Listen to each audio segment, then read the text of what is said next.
Welcome to this Bridgewater Now update. I'm John Luck. This is a Candidates Corner special as we're coming up on the annual town election, and this segment has served as an opportunity for the candidates to reach out to the voters here in town.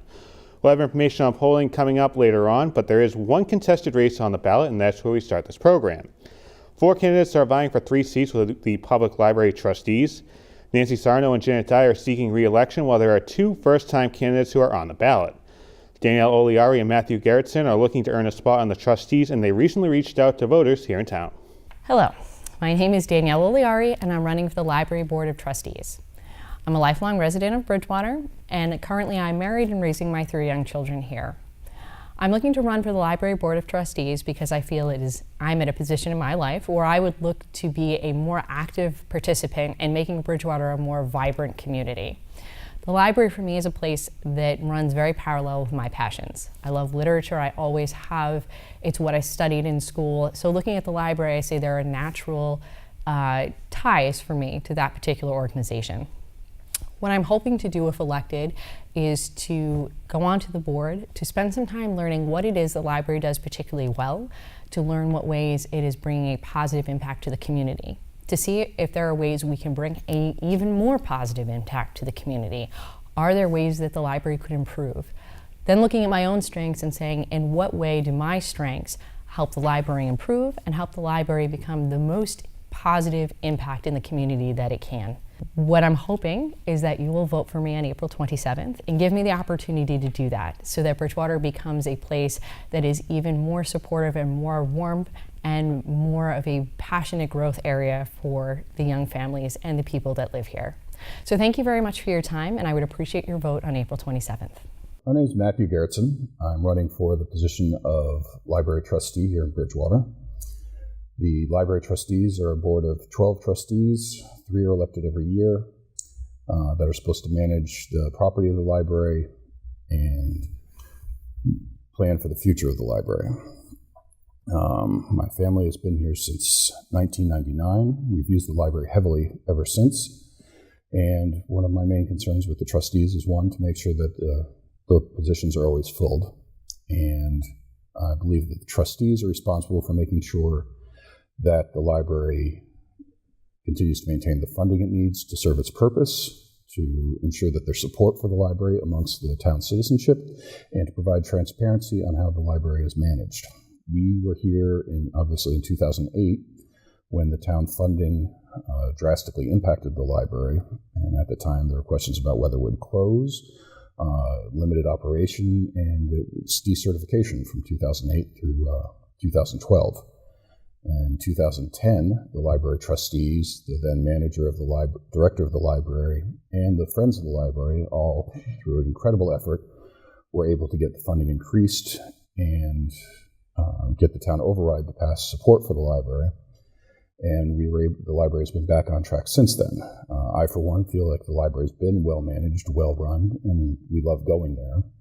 And my main goal is to make sure that the library is not placed in a position again where it's going to lose certification, or if we get to a stage where the town funding is not what it is now, that the library trustees are in a position to be able to assist or fill in as needed.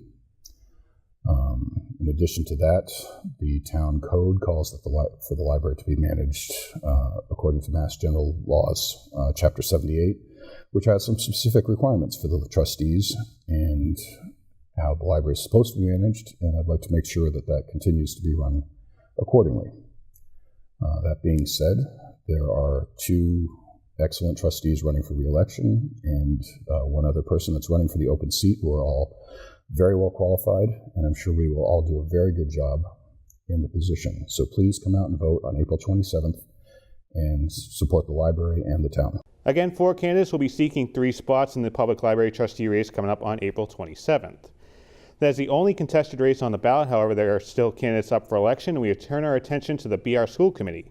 Here in Bridgewater, barring a write-in, Richard Florence is expected to take over Julie Sclaparis' spot on the committee, and he recently stopped by the studio to talk to the town. Hi, my name is Rich Florence. I'm running for the Bridgewater-Rainham Regional School Committee. I'm very excited for this opportunity. Being a former graduate of the Bridgewater-Rainham Regional High School and having attended Bridgewater-Rainham schools from kindergarten through 12th grade, I want to come back and give back to the community that was so good to me in my younger years. As a father who's raising two young children in the district, I want to ensure that we continue to provide the same opportunities that previous generations have had and try to bring back many of the programs which have been lost over the more recent years. I believe that education needs to be holistic and that we need to make well-rounded students. It's not always about just college preparatory, but it's teaching kids how to be good citizens and how to give back to their communities. As a teacher myself, I see this every day in another town where I'm a social studies teacher for the past 13 years. My career as a teacher, and I believe as my teaching experience will give me a great perspective as a school committee member as I see the trials and tribulations that teachers go through day in and day out. My educational background is I went to college at Bowdoin College after where I graduated with a history degree. I have a passion for government and public service, which is what enticed me to go for this position, as I preach day in and day out to my students the need to be good citizens as they leave our schools, because the only way our country will thrive is with the support of continuing generations that care about the well-being of our people here. During my time as an educator, I've continued to improve my educational knowledge. I've got a master's in education, and then I went on to get a CAGS in educational leadership and management, which I think will be essential to this position of school committee, as I have an idea of what will need to be done to manage budgets, to raise funds, and how to best utilize our resources. We are very lucky to have a regionalized school district because we can pull on funds from two towns and provide more variety of programming with more students and more choices. So on the school committee, my first number one goal is ensuring that we fix and replace the Mitchell at the middle. I have been attending the meetings as we have been addressing this school's issue, and this is a issue that will not only help our students, but it'll help the betterment of the town. Currently, we have no true elementary school, and that is a detriment to the town, as we aren't currently providing the proper learning spaces that our students need at the younger ages.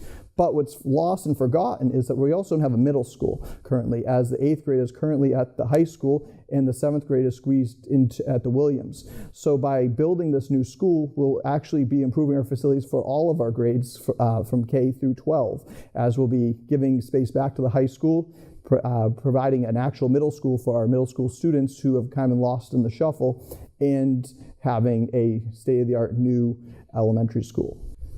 My second goal as being on school committee is to try to work on lowering class sizes. As I see class sizes growing rapidly with our expansion in the town of new housing, we need to have more teachers. And in doing so, we can hopefully lower class sizes where students will get the more one-on-one attention.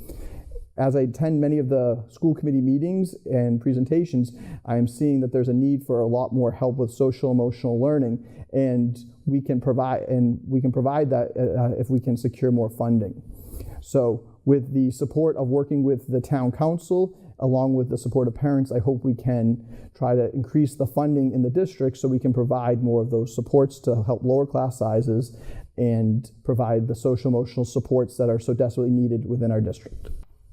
I hope on April 27th you'll come out and please provide me your support with your vote. Thank you.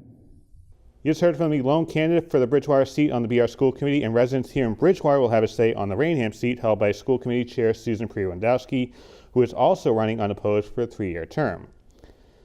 There are 3 council seats that are all uncontested. In District 7, Frank Sousa, barring a write-in, will retain his seat on the council for the next 3 years. Fred Chase was elected to a 1-year term last year to finish off the term of Kevin Perry, and Mr. Chase is on the ballot this year for re-election for a 3-year term for District 4. Matt Rushton is unopposed for the Councilor at Large seat currently held by Council President Ted Haley. Those are the candidates for the annual election coming up on April 27th, but there is one question all residents will have the opportunity to vote on. There are charter changes up for approval, from grammatical errors to significant changes. Some of those changes include councilors receiving a $3,000 stipend without any benefits. Orders approved by the councilors would take 72 hours to take effect instead of 30 days. And the big one that has gained local attention here in town, if the changes are approved, would change the town clerk from elected to appointed. All these changes and more will be answered with one yes or no question. All the changes are available to view on a specimen ballot before you cast your vote at the town's website under the Government tab and Town Clerk. You can cast your vote at the old BR High School located at 166 Mount Prospect Street. There is one change when you come to the polls, though. Residents will vote in the cafeterias due to issues with the gym floor. Town Clerk Marilee Hunt is asking anyone voting to enter through the old Bridgewater entrance of the old high school. There will be guides to help point you in the right direction. And if you can't be in town to vote, you may cast your ballot by absentee ballot through April 26th at the Town Clerk's office inside the Academy building. And on the same day as the election, the town will hold its second annual trash pickup day from 11 a.m. to 1 p.m. Residents can meet at Music Alley. Noon and Waste Service will once again be on hand to hand out bags, gloves, water, and t-shirts. There will be a free lunch after the cleanup. For more information on the event, follow the group on Facebook. Just take a look at the link on the bottom of your screen. Thank you for watching this program. I'm John Locke.